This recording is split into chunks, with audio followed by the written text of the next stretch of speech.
1959 అప్పటి చైనా ప్రభుత్వం టిబెట్ను ఆక్రమించుకుంది. దీంతో చైనాకు వ్యతిరేకంగా టిబెట్ రాజధాని లాసాలో తిరుగుబాటు ప్రారంభమైంది.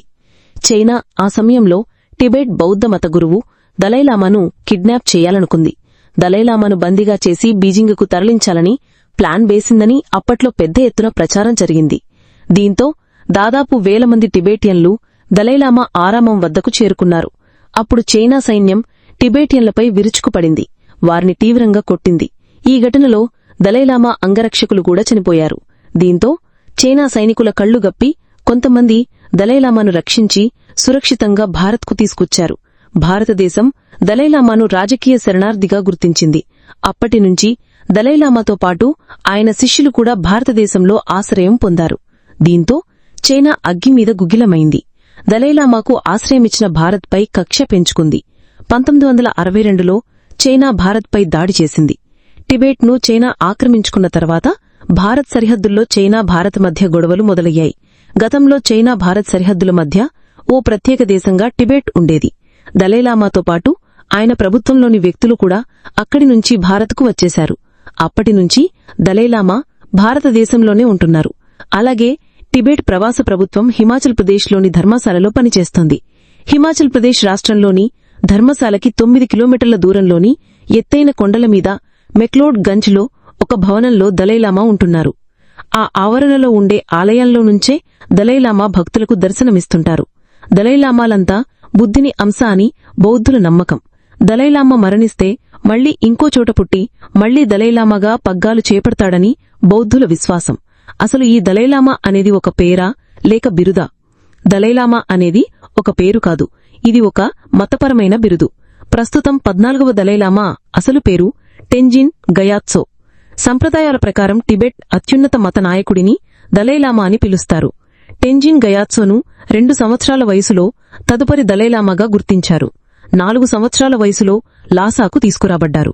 14వ దలైలామా టెంజిన్ గ్యాట్సో తనను తాను ఒక సాధారణ బౌద్ధ సన్యాసిగా అభివర్ణించుకుంటారు. ఆయన టిబెట్ యొక్క ఆధ్యాత్మిక నాయకుడు. ఆయన జూలై 6, 1935న ఈశాన్య టిబెట్లోని టక్సర్లో ఉన్న ఒక చిన్న కుగ్రామంలో వ్యవసాయ కుటుంబంలో జన్మించారు.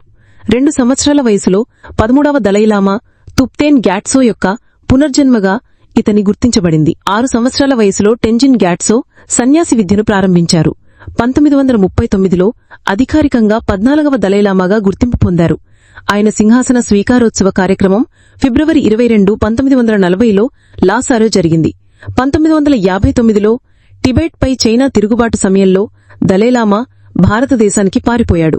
29 ఏప్రిల్ 1959న దలైలామా ఉత్తర భారత కొండ ప్రాంతమైన ముస్సోరీలో ప్రవాసంలో స్వతంత్ర టిబెట్ ప్రభుత్వాన్ని స్థాపించాడు. ఆ తర్వాత అది మే 1960లో ధర్మశాలగా మారింది. ప్రస్తుతం అక్కడే దలైలామా నివసిస్తున్నాడు. తాను 90 సంవత్సరాల వయసులో పదవీ విరమణ చేయొచ్చు అని 2011లో ప్రకటించారు. ప్రస్తుతం దలైలామాకు 90 సంవత్సరాలు. దలైలామా చెప్పినట్లు ఇప్పుడు 15వ కొత్త దలైలామాను ప్రకటించే సమయం వచ్చింది. అయితే 15వ దలైలామా ఎంపిక ప్రక్రియ కొనసాగుతోందని, దాన్ని నిర్వహించే అధికారం గార్డెన్ ఫోర్ డ్రోంగ్ ట్రస్టుకు మాత్రమే ఉందని దలైలామా తేల్చి చెప్పారు. ఇది చైనాకు నచ్చడం లేదు. ఎందుకంటే టిబెట్ను గుప్పిటలో పెట్టుకోవడానికి తమ చెప్పుచేతల్లో ఉండే కీలుబొమ్మను దలైలామా వారసుడిగా ఎంపిక చేయాలని చైనా ఎప్పట్నుంచో ప్లాన్ చేస్తూ వస్తోంది. ఆ ప్రాంతాన్ని 1950లో ఆక్రమించుకున్న చైనా ఆ తర్వాత దాని తన భూభాగంలోకి మార్చడానికి ఎన్నో ప్రయత్నాలు చేసింది.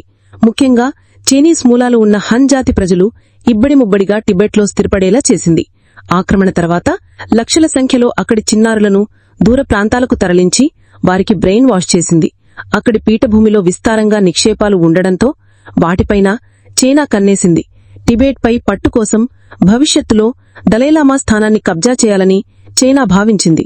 అందుకే 15వ దలైలామాను తమ ఆదేశాలతో తాము చెప్పినట్లు ప్రకటించాలని డిమాండ్ చేస్తోంది. పైగా వారసుడి గుర్తింపు కార్యక్రమాన్ని చైనాలోనే పురాతన విధానాలను అనుసరించి నిర్వహించాలని చైనా భావిస్తోంది.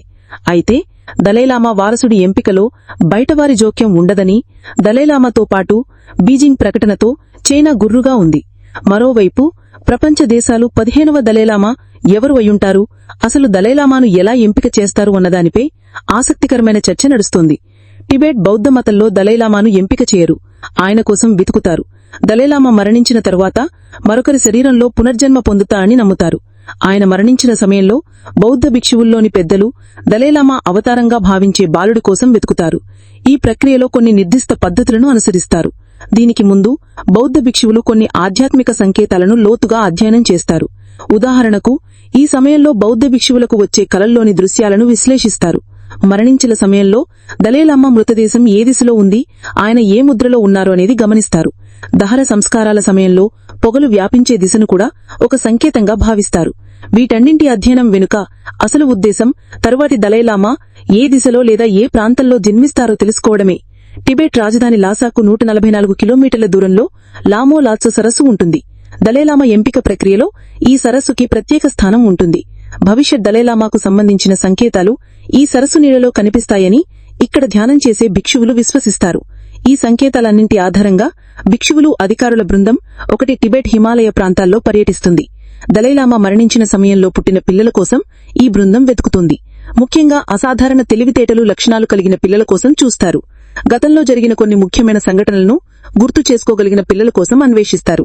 ఇలా గుర్తించిన కొంతమంది పిల్లలకు క్రమంగా కొన్ని పరీక్షలు పెడతారు. ఈ పిల్లలకు కొన్ని వస్తువులు ఇస్తారు. మునుపటి దలైలామాకు చెందిన వస్తువులతో పాటు వేరే వస్తువులను కూడా వీటిలో ఉంచుతారు. సరైన వస్తువులను గుర్తించిన పిల్లవాడిని దలైలామా పునర్జన్మ పొందడానికి అవకాశం ఉన్న చిన్నారిగా భావిస్తారు. ఈ చిన్నారి గత దలైలామాకు చెందిన ప్రదేశాలను, వస్తువులను, సన్నిహితులను గుర్తిస్తే వీటిని మరింత బలమైన సంకేతాలుగా భావిస్తారు. ఈ పరీక్షలన్నీ పూర్తయిన తరువాత జ్యోతిష్కులు లెక్కలు వేస్తారు, ఆధ్యాత్మిక చర్చలు నిర్వహిస్తారు. ఇవన్నీ ఏ చిన్నారిని సూచిస్తూ సంకేతాలు ఇస్తాయో ఆ చిన్నారినే కొత్త దలైలామాగా అధికారికంగా ప్రకటిస్తారు. తర్వాత ఆ చిన్నారిని ఒక మఠానికి తీసుకువెళ్లి బౌద్ధ విద్య, ఆధ్యాత్మిక శిక్షణ ఇస్తారు. కొన్నేళ్ల అభ్యాసం తర్వాత అతను దలైలామా బాధ్యతలను స్వీకరిస్తారు. అయితే ప్రస్తుత దలైలామా జీవించి ఉండగా ఆయన పునర్జన్మ పొందిన బాలుడి గురించి ఎలా వెతుకుతారనే ప్రశ్న వస్తుంది. అయితే తాను జీవించి ఉండగానే వారసుడి పేరును ప్రకటిస్తానని ప్రస్తుత దలైలామా ప్రకటించారు. వారసుడి ఎంపిక కోసం దలైలామా కొన్ని సంకేతాలు ఇచ్చి మరికొన్ని సూచనలు చేస్తారని భావిస్తున్నారు. దీనివల్ల ఎంపిక ప్రక్రియ సులభంగా, సింపుల్ గాను మారుతుందని నమ్ముతున్నారు. ఏది ఏమైనా ప్రపంచమంతా ఇప్పుడు కొత్త దలైలామా కోసం ఎదురుచూస్తోంది.